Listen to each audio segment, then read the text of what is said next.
하나님 감사합니다. 오늘도 주의 말씀을 통해서 우리를 인도하시고 끝까지 믿음을 지키는 귀한 시간이 되게 하여 주옵소서. 예수 그리스도의 이름으로 기도합니다. 아멘. 네, 하나님 말씀은 역대하 16장 9절 말씀입니다. 여호와의 눈은 온 땅을 두루 감찰하사 전심으로 자기에게 향하는 자들을 위하여 능력을 베푸시나니 이 일은 왕이 망령되이 행하였은즉 이후부터는 왕에게 전쟁이 있으리이다 하매. 아멘. 네. 오늘 이 역대하 16장의 말씀은 북이스라엘의 위협에 직면하게 된 아사 왕은요, 하나님을 의지하지 않고, 이 믿음이 좋았던 아사 왕이요, 하나님을 의지하지 않고 성전과 왕궁의 은금을 아람 왕에게 뇌물로 보내서 군사동맹을 맺는 사건이 벌어지게 됩니다. 그러자 선견자 하나니가 아사 왕의 불신앙을 지적하면서 하나님은 전심으로 자기를 향하는 자에게 능력을 베푸신다고 책망을 합니다. 아사 왕은 책망을 듣고요, 회개해야 되는데 회개하기는커녕 분노하면서 선견자를 옥에 가두는 이런 일들이 벌어져요. 그리고 말년에는 발에 병이 들었을 때 하나님을 끝까지 하나님을 구하지 않고 의원만 의지하다가 죽게 되는, 그래서 그의 끝을 맺는 것으로 이 역대하 16장이 기록이 되어 있습니다. 참 아사 왕이 안타깝죠. 참 믿음이 좋은 왕이었는데 말년에 어떤 것으로 인해서 이렇게 무너지게 됐는지는 정확하게 성경은 기록을 하고 있지 않습니다만, 우리가 끝까지 믿음을 지켜야 한다는 것은 우리가 교훈으로 얻을 수 있습니다. 그래서 오늘 말씀의 제목이 끝까지 믿음을 지켜라 라는 제목이에요. 큰 믿음으로 놀라운 승리를 경험했던 아사 왕은 말년에 이르러서 하나님 대신 세상을 의지하는 안타까운 모습을 보입니다. 그의 삶은 우리에게 신앙의 여정이 단거리 경주가 아닌 끝까지 완주해야 하는 마라톤임을 가르쳐주고 있는 거죠. 하나님은 오늘도 온 땅을 두루 살피시며 자기 일을 전심으로 찾는 자, 향하는 자에게 능력을 베푸시기를 원하고 계십니다. 자, 오늘 말씀을 좀 더 구체적으로 좀 살펴보면 하나님을 의지하지 않은 이 아사 왕의 모습이, 말년의 모습들이 나타나죠. 말년이라기보다는 중년이죠. 이가 아사 왕이 통치를 시작한 중엽 무렵부터 이렇게 불신앙을 하기 시작합니다. 아람의 베나닷 왕이 나오죠. 이 베나닷을 의지해요.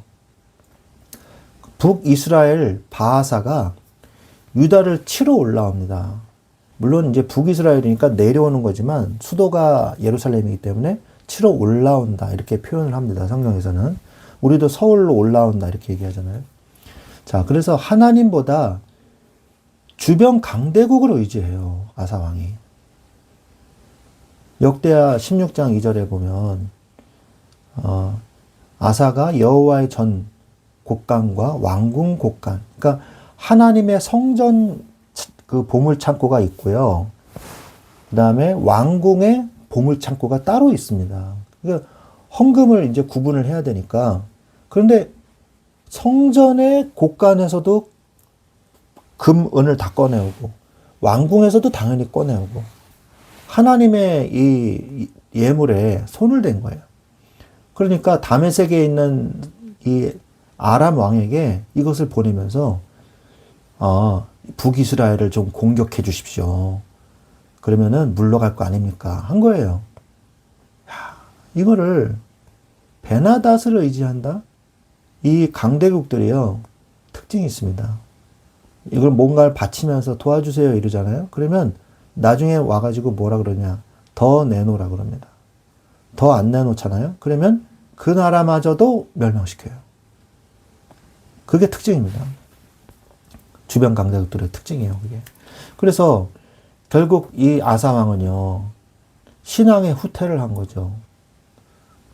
심지어는 그것을 회개하라고 메시지를 한 선지자를 옥에 가두어 버립니다. 그리고 역대하 16장 10절에 보면요, 백성 중에 몇 사람을 학대하였더라. 백성들도 학대해요.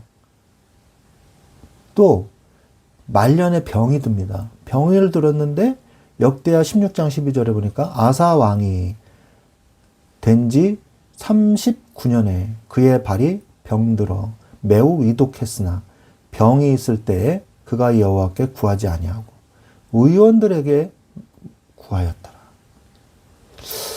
너무 안타깝습니다. 이런 일들이 이제 벌어지게 돼요. 끝까지 믿음을 지키지 못한 것이죠. 왜 그랬을까요? 영적 자만. 과거의 승리가 자신의 힘인 양 착각을 한 것입니다.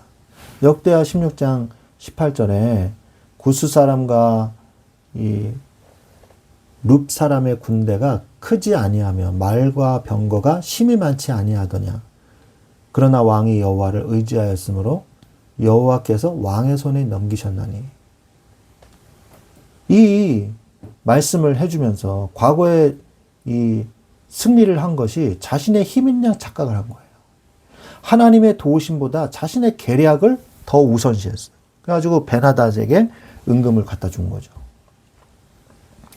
두 번째로 이 영적 자만과 또 두 번째로 정치적 현실과 교만이에요. 그러니까 눈에 보이는 강대국을 더 신뢰한 거죠. 그래서 하나님의 책망에 오히려 이 사람이 더 분노했어요. 회개합니다. 이 모습이 아니라. 그것은 결국 어떻게 됩니까? 폭정으로 이어지게 되는 것이죠. 신앙을 잃어버리니까 정치도 삶도 다 무너지는 거예요. 아까 얘기한 것과 반대의 이야기가 나오는 거죠. 충언하는 선지자를 핍박하고 자신의 분노를 백성에게 표출합니다. 이러한 일들을 우리가 보면서 끝까지 믿음을 지켜야 하는 게 했구나. 사람은 끝까지 믿음을 지켜야 됩니다. 우리가 처음 신앙을 끝까지 지키세요. 우리가 성경에 보면은 요한계시록 2장 4절에 그러나 너를 책망할 것이 있나니 너희 처음 사랑을 버렸느니라. 이 말씀이 나오죠. 어느 교회에 하신 말씀이에요? 에베소 교회에 하신 말씀이에요. 처음 사랑을 잊어버리지 마세요. 하나님을 사랑했던, 하나님을 믿었던 처음의 신앙. 하나님은 나를 끝까지 지키시기에 능하신 하나님이십니다. 빌립보서 1장 6절에 너희 안에서 착한 일을 시작하시니가 그리스도 예수의 날까지 이루실 줄을 우리는 확신하노라. 그리스도 예수의 날까지, 주님이 원하시는 그 날까지 우리를 지키신다고 말씀하십니다. 처음 신앙을 끝까지 가지고 가십시오. 오늘의 날을 하나님 앞에 세우세요. 그러기 위해서는 오늘의 날을 먼저 세워야 돼요. 언약을 재확인하시면서 하나님께서는 다시 한번 계속 이렇게 리뉴얼하는 그런 기회를 주시거든요, 우리에게. 아브라함에게도 그러셨어요. 창세기 17장 1절에 나는 전능한 하나님이라 너는 내 앞에서 행하여 완전하라. 아브라함이 어려움이 있을 때마다 제단을 쌓아라. 언약을 주고 너는 아브라함이라 하지 말고 아브라함이라고 해라. 계속 이렇게 하나님이 언약을 리뉴얼, 재확인시켜 주시는, 다시 새롭게 하시는, 그게 필요한 거예요. 우리도 매일매일 언약을 재확인하고 힘을 얻고 리프레시하고 이런 게 필요한 거거든요. 그래서 시편 16편 8절에 보면 내가 여호와를 항상 내 앞에 모시며 그가 나의 오른쪽에 계심으로 내가 흔들리지 아니하리로다. 항상 내 앞에 모시세요, 하나님을. 내가 집에 있을 때든지 뭘 하든지 항상 주님이 나와 함께 계신다. 하나님, 자, 함께 가시죠. 하나님을 모시세요. 하나님 앞에서 항상 주를 배우며 그러면서 신앙생활을 해야 돼요. 매일매일. 그러면요, 세상을 이길 힘을 가지게 됩니다. 그 힘으로 우리가 끝까지 갈 수 있는 거예요. 요한복음 16장 33절에 세상에서는 너희가 환난을 당하나 담대하라. 내가 세상을 이기었노라. 이겼습니다. 끝까지 환난을 이기는 자는요, 상을 받게 되어 있어요. 요한계시록 2장 10절에 네가 죽도록 충성하라. 그리하면 내가 생명의 왕을 내게 주리라.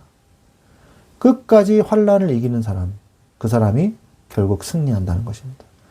우리는 오늘 말씀을 통해서 과거의 큰 믿음과 승리가 오늘의 승리를 보장하지 못한다는 것을 보여주고 있습니다. 오늘 아사를 보면요. 신앙은 오늘 하나님 앞에 전심으로 서는 결단입니다. 아사의 실패를 우리가 반면교사 삼아서 어제나 오늘이나 영원토록 동일하신 하나님만을 끝까지 의지함으로 매일의 삶에서 승리를 경험하는 여러분과 우리 모두가 되기를 소망합니다. 예수 그리스도의 이름으로 이런 축복을 누리시기를 축원드립니다. 아멘.